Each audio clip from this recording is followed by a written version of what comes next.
Hey guys, this is day 11 of 75 days heart challenge. Welcome back ಎಲ್ಲಾರ್ಗುನು. And ಈ 11th day ಬಂದು it is my favourite day which is Thursday. And Thursday ಮನೇಲಿದ್ದರೆ obviously ಪೂಜೆ ಮಾಡೇ ಮಾಡ್ತೀನಿ.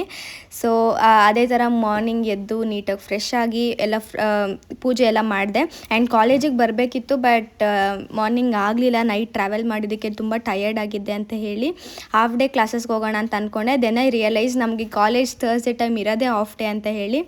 So ನಾನು full day ಅಲ್ಲೇ ಸ್ಟುಡಿಯೋದಲ್ಲಿ ಕಳೆದೆ. ಸೊ ಮನೇಲೆಲ್ಲ ಪೂಜೆ ಮಾಡಿ ಬ್ರೇಕ್ಫಾಸ್ಟ್ ಮಾಡ್ಕೊಂಡು ಸ್ಟುಡಿಯೋಗೆ ಬಂದು ಅಮ್ಮನಿಗೆ ಕೆಲವೊಂದು ವರ್ಕಲ್ಲಿ ಹೆಲ್ಪ್ ಮಾಡಿ. And then I realised I got tan so much ಅಂತ ಹೇಳಿ everybody was making fun of me. ನಾನು ನೋಡ್ಕೊಂಡು ಜಸ್ಟ್ ಕ್ಯಾಪ್ಚರ್ ಮಾಡಿದೆ. And then I spent almost 3 hours in the studio. And then ಹೊರಡೋ ಟೈಮಲ್ಲಿ ನನ್ನ ತಮ್ಮನ ಕೇಳ್ತಿದ್ದೀನಿ, will you miss me or not ಅಂತ. ಅವ್ನ್ಕೊಂಡು ಜಗಳ ಆಡೋ ಟೈಮಲ್ಲಿ ಮಾತ್ರ ಮಿಸ್ ಮಾಡ್ಕೊತೀನಿ, ಮಿಕ್ಕಿ ಟೈಮಲ್ಲಿ ಮಿಸ್ ಮಾಡ್ಕೊಳ್ಳಲ್ಲ ಅಂತ ಹೇಳ್ದೆ. ಸೊ ಹಂಗೆ ಅವನ ಹತ್ರ ಅದು ಇದು ಅಂತ ಮಾತಾಡಿಕೊಂಡು I came back to hostel. Okay, till tomorrow, bye.